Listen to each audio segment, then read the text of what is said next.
नमस्कार दोस्तों, आज हम लोग धातु और उसके यौगिक चैप्टर का क्वेश्चन आंसर देखेंगे। तो देखिए क्वेश्चन नंबर 8 है, जब साबुन को जल में डाला जाता है तो मिसेल का निर्माण क्यों होता है। यानी साबुन को जब जल में डालते हैं तो मिसेल बनता है, तो पूरे मिसेल क्यों बनता है उसका कारण बताइए। तो आंसर देखिए, साबुन के अणु के दो भाग होते हैं। साबुन के अणु के कितने भाग होते हैं? दो भाग। एक का नाम है जल रागी और दूसरा भाग है जल विरागी। जल रागी जल में डूबे होते हैं और जल विरागी जल के ऊपर रहते हैं। साबुन का आयनिक भाग, जिसे जल रागी भी कहते हैं, जल के अंदर होता है और जल विरागी सिरा जल के बाहर होता है। तो इस व्यवस्था से अणुओं का बड़ा गुच्छा बनता है। इस गुच्छे को मिसेल कहा जाता है। यानी साबुन के अणु का दो भाग होता है, एक जल रागी भाग और जल विरागी भाग। जल रागी भाग जल में घुले होते हैं, जल में मिले होते हैं, जबकि दूसरा जो सिरा होता है जल के ऊपर होता है। तो आप संरचना देखिए तब आपको कुछ समझ में आएगा। तो ये देखिए, ये है मिसेल, जो डिजाइन बना है इसी संरचना को कहा जाता है मिसेल।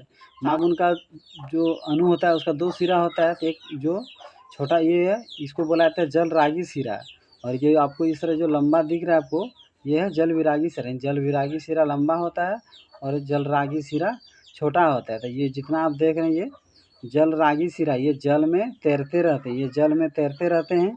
और ये जो सिरा है यानी जल विरागी सिरा, ये तेल के बूंद, मान लीजिए जो कपड़ा में मैल बैठ जाता है उसको प्रतिक्रिया करके इसको तोड़ देते हैं, छोटे छोटे कणों में इसको तोड़ देते हैं। यह पानी के साथ बह जाता है, तब जाके हमारा कपड़ा साफ हो जाता है। तो देखिए क्वेश्चन नंबर 9 में है, कार्बन एवं उसके यौगिकों का उपयोग अधिकतर अनुप्रयोगों में ईंधन के रूप में क्यों किया जाता है। तो क्वेश्चन पूरा कार्बन है और उसका जो यौगिक है उसका उपयोग अधिकतर ईंधन के रूप में क्यों करते हैं। तो देखिए आंसर है, क्योंकि कार्बन एवं उसके यौगिकों का दहन करने से अत्यधिक ऊष्मा या ताप प्राप्त होता है। तो कार्बन यौगिक को या कार्बन को जलाते हैं तो बहुत ज़्यादा ऊष्मा या ताप मिलता है, इसीलिए इसका उपयोग ईंधन के रूप में बहुत ज़्यादा किया जाता है, क्योंकि इससे बहुत ज़्यादा ऊष्मा या ताप प्राप्त होता है। फिर इस ऊष्मा को नियंत्रित ढंग से, अच्छा ढंग से उपयोग में लाया जा सकता है, यानी कंट्रोल में इसका यूज कर सकते हैं। क्वेश्चन नंबर 10 है, कठोर जल को साबुन से उपचारित करने पर झाग के निर्माण को समझाइए। यानी कठोर जल में जब कोई कपड़ा साफ करते हैं साबुन द्वारा तो कैसे झाग बनता है, अधिक बनता है ना कम बनता है, उसके बारे में बताइए।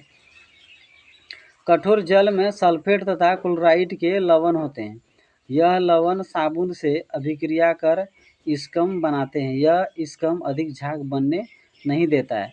तो जब कठोर जल में साबुन से कपड़ा धोते हैं तो कठोर जल में सल्फेट और क्लोराइड का लवण होता है। यह लवण, ये जो लवण है वो साबुन से अभिक्रिया करता है तो एक अघुलनशील पदार्थ बनता है, जिसे स्कम कहते हैं। क्वेश्चन आता है स्कम क्या है, तो साबुन और कठोर जल से अभिक्रिया करने पर एक अघुलनशील पदार्थ बनता है जिसे स्कम कहते हैं। यही स्कम झाग बनने नहीं देता है, जिसके कारण कठोर जल में अगर कपड़ा साफ करेंगे तो बहुत ज़्यादा साबुन का प्रयोग करना पड़ता है।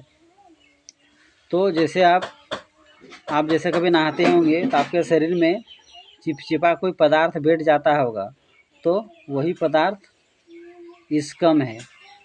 तो इसे अच्छा से पढ़िए, और अगर मेरा वीडियो अच्छा लगता हो तो मेरे यूट्यूब चैनल को ज़रूर सब्सक्राइब कर लीजिए।